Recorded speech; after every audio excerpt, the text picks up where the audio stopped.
My name is Nathan Sukroff, and I'm the squad leader for Fire Police for Dry Fire Rescue. And this is our refresher course for the Public Safety Traffic Flagger. Just a reminder that only fire personnel and EMS personnel who have been certified by our department as Public Safety Traffic Flaggers can direct traffic at an emergency scene. And that certification course is about 2 hours long. See your superior officer or see the chief if you need to be certified as a Public Safety Traffic Flagger. So for today, we're going to be talking about a refresher on traffic safety at emergency scenes. And just a reminder that what is traffic control is scene safety. It's your safety, the safety of fellow fire rescue members, safety of those on scene, safety of passersby, traffic flow, and of course, public relations. Our goals obviously are for you to refresh yourselves on the main law and the manual of uniform traffic control devices, on the NFPA guidelines, on liability, very important, duration of incidents, parts of a traffic control scene, proper devices, and of course firefighter do's and don'ts. As you know, under Maine law, was enacted back in 2005, it defines a public safety traffic flagger. It specifies our training requirements, defines authority and necessary apparel, and explains our registered owner's liability. And what we are saying is that a municipal firefighter or a volunteer member of an emergency medical service licensed by the Public Safety Department who is trained in accordance with this subsection can control traffic under Maine state law. Let me catch up here.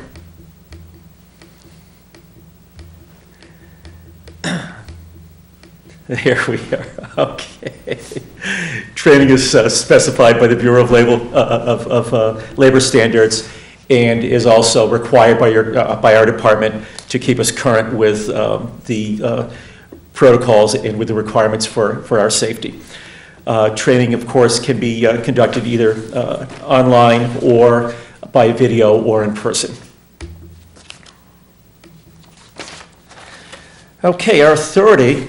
Let's see if this will move forward here. That's good. There we go. Our authority is spelled out by law, and we have no choice, we shall wear a reflective traffic vest.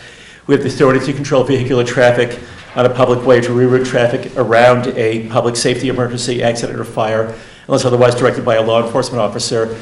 We do not have the authority technically to shut down a roadway. That comes from either the departmental chief or the incident commander or police officers.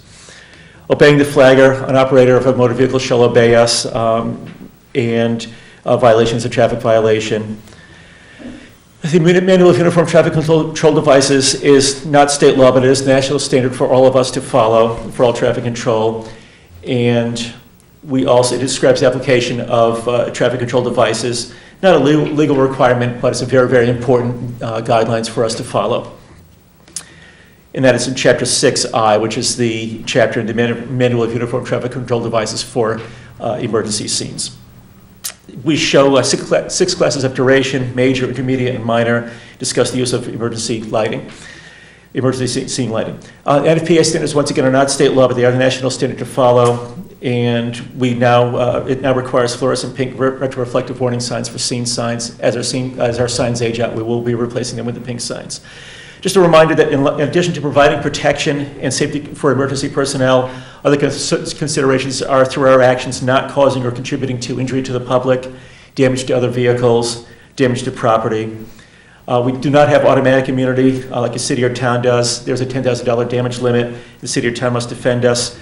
We do want to be sure that we have discretionary function immunity, and that means that if we are working on a scene and we are properly certified as a public safety traffic flagger and we are following discretionary functions such as controlling traffic around a scene, that we will essentially be granted immunity for a secondary accident or for a situation that occurs following our directions in controlling traffic. But we want to be very, very sure that we are using common sense and working smart to keep ourselves safe and to keep the scene as safe as possible. Of course, our protection is our knowledge, our pre-planning, our understanding of traffic flow, understanding the human factor. That's a big one, the human factor. And knowing how to direct traffic. We want to use the tools of the traffic controller. We want to use traffic control devices. And of course, as I said, common sense is the most important tool that we have to protect ourselves from harm or from getting hurt or from creating a secondary situation. Just a reminder in terminology at a scene: upstream, downstream, advance warning, taper, transition zone, block, shadow, buffer zone, flagger, and temporary work zone. Of course, the temporary work zone is where we are working. The advance warning area tells traffic what to expect ahead. The transition area is where we move traffic out of the normal travel path into the emergency travel area. Buffer space provides protection for traffic and workers around our emergency scene. The work area is our emergency scene where we are working to take care of the situation. And the termination area is where traffic returns to normal flow. A block is positioning our vehicle, fire rescue vehicle, at an angle to lanes of traffic to create a physical barrier between the upstream traffic and the work area. Blocking left is from the travel direction, so as we're coming into a scene, block left means we turn the truck to the left, block right means we turn the truck to the right, or the vehicle to the right. We only want to use a big truck for a block. We do not want to use a personal vehicle for a block, because a personal vehicle really will not add any safety to the scene. So that is why we always want to send a fire truck, with our ambulance on major scenes to assure safety for our personnel in the scene. The shadow is that protected area at a vehicle-related roadway incident that is shielded by the block from apparatus. The buffer zone, of course, is that distance between our scene and the passing traffic to help protect us in addition to our working area. And a flagger is you or me, the person who is at the scene conducting traffic and helping to flow traffic around the scene. A major traffic incident is closing all or part of the roadway exceeding 2 hours. It could include lane shifting, will include detours, and if possible, we want to assign additional personnel to direct traffic or vehicles around the incident via a detour, either giving them a map or at least verbal directions. Be aware of our visibility to oncoming traffic. Intermediate traffic incidents are between 30 minutes and 2 hours. Most of our incidents fall into the intermediate to short incident times.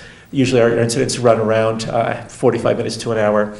And that would include diverting traffic past the block and choosing a detour for a short duration. Once again, be aware of our visibility to oncoming traffic, especially at this time of year with the early sunsets. We want to be aware that people will be blinded by the sun if the sun is directly behind us, or as the nightfall comes quickly and we start off in the daytime, we may not be visible as the sun is falling. So we want to be sure that we have our lighting and extra lighting on us, or flashlights with us to use as the sun sets. A minor traffic incident, of course, is under 30 minutes. Typically, disabled vehicles and fender benders. Usually, as I say, our incidents run around 45 minutes to an hour. Diversion of traffic to other lanes may not be needed or may only be needed briefly. Certainly, we want to minimize the impact on traffic to keep ourselves safe. For traffic safety, our best practice is proper placement of response vehicles is seen as critical to the safety of ourselves and of the victims of the accident. Proper setup of temporary traffic control around the scene is critical to maintaining a safe traffic flow, and traffic management and detours can minimize motorist frustration and delays. Obviously, we want to position the first arriving vehicle to protect our scene, patients, and emergency personnel. Positioning the fire apparatus must create a safe parking area for our additional units that are coming in. Protective clothing and helmet must be done prior to exiting the emergency vehicle. And a couple of things all responders shall wear, you will wear without exception, a high visibility safety apparel, the either ANC2 or ANC3 vest, and you will wear the traffic safety vest over your bunker coat or with a helmet as a minimum. Obviously, you would take off the gear, the safety vest if you're fighting a fire. Other than that, all of our personnel are expected and required to wear the traffic safety vest when you're on a scene. Just be aware that on the turnpike, technically the ANC2 vest is not rated for the 55 and higher speeds on the turnpike, although they are allowed under the firefighter rules for Maine state law. Be aware that your visibility is very, very limited on the turnpike, and you want to be extra careful when you're working traffic control on the turnpike, that oncoming traffic is coming so quickly they will not see you until the last moment. So you want to be very much aware of that. For interstate highway operations on the turnpike, obviously, first arriving engine company will establish a block in lane 1 or lane 2. Rarely we will establish a block on the shoulder if that's where the incident has occurred and the vehicles are completely off the road. For the local traffic surface roads here in town, cones are placed 15 feet apart. On the turnpike, cones can be placed up to 55 feet apart. And you always, whether it's on the surface streets here in town or on the turnpike, want to place and retrieve cones while facing traffic. If somebody is assisting you and is facing traffic, you can then walk with your back to traffic, picking up the cones, but you must have somebody who is watching traffic at all times. Emergency scene sign ahead signs shall be deployed at all highway incidents. First sign is at least 1,000 feet prior on the turnpike, 1,500 feet further upstream on the turnpike if that's at all possible. And generally, we will try to get the Turnpike Authority to help us with their flag trucks. So traffic control devices include signs, channelizing devices such as cones, lighting devices, and so on.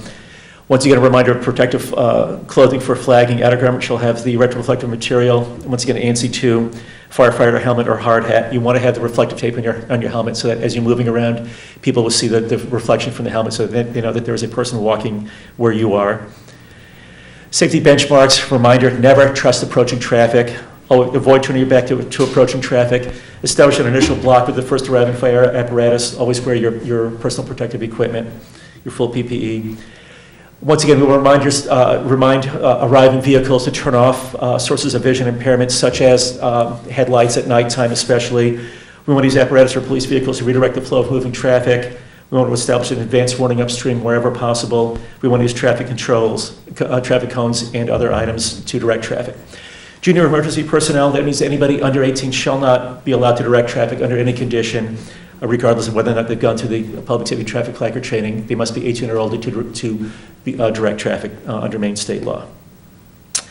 Traffic controller protocols, always face traffic.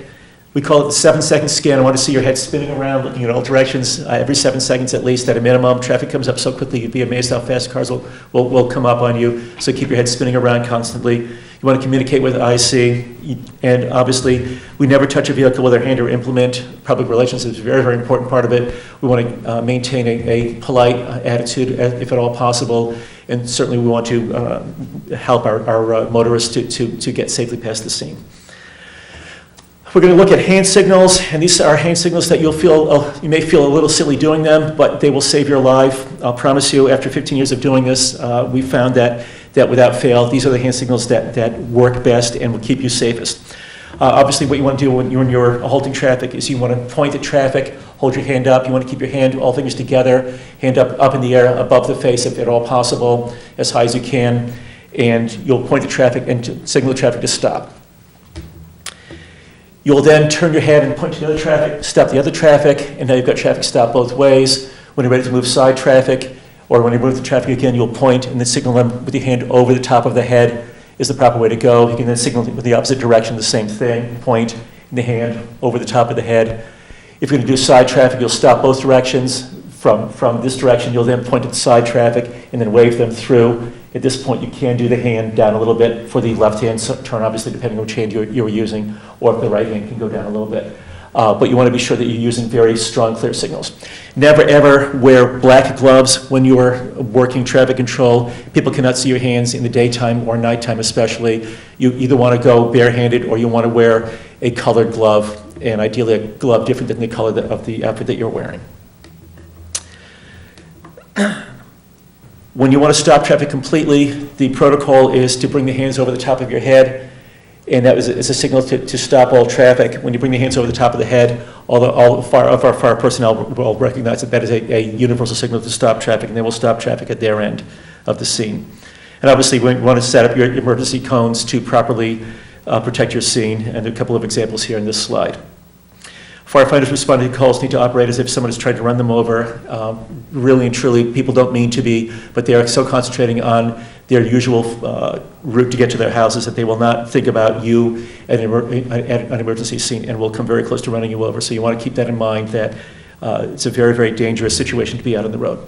Last of all, we have new protocols for backing up trucks. Our new protocol for truck backing for our department is there will always be at an emergency scene a firefighter or EMS member will be assigned to back the truck up, whether using a flashlight or using hand signals depending on the time of day. You will operate on the driver's side of the vehicle and you will walk behind the vehicle. The driver of the vehicle may not go faster than a walking speed to keep you safe. As you're moving backwards, if it's daytime, you'll use both hands and direct the vehicle back towards you. As you need to turn the vehicle, you'll then turn using signals to turn left or to turn right to let the driver know what's going on. As the driver is approaching a scene where they need him to stop, bring the hands over the head to show the distance to the stop. At this point, you tell the cross the hands once again, the vehicle will come to a full stop. If you're ever at a situation where you need the vehicle to stop immediately, hands over the head indicates a full stop. If you're using a box light, two things: we can use the box light for traffic control. You will not, under any condition, use your personal flashlight for directing traffic. It is too small. People cannot see it, and you will get badly hurt because people will not see your personal light. You should only use a box light or the traffic wands for traffic control at a scene at nighttime. If you're using the box light to stop traffic coming at you, aim the light, flash it quickly into the driver's eyes, aim the light at the bumper of the car, hold the light steady, and keep it on the bumper of the car till the vehicle stops in front of you. Do not waver the light at all, otherwise the person thinks they can go around you. Once the person is fully stopped, you can hold your hand up because they cannot see your hand in the headlight, and they can then turn and direct traffic in the other direction. When it's time to get them to move, just simply wave the light sideways, and they will go around you. Similar concept when you're directing traffic behind you, directing the truck behind you. You can keep the light moving to let the driver know to move backwards. But basically, the driver normally will not be able to see you well in the rearview mirror at nighttime. So you want to use either the traffic wands or the box light. For traffic wands, stopping traffic, hold the X, the lights up as an X, bring the lights down so that they're directly in front of you. And then once traffic is stopped, you can hold the one wand up like so, turn the wand in the other direction, and direct traffic in the other direction. Please see me directly with any questions, or see your superior officer if you have any questions about traffic control and safety, and certainly see your superior officer or the chief if you need further certification as a public safety traffic flagger. Thank you.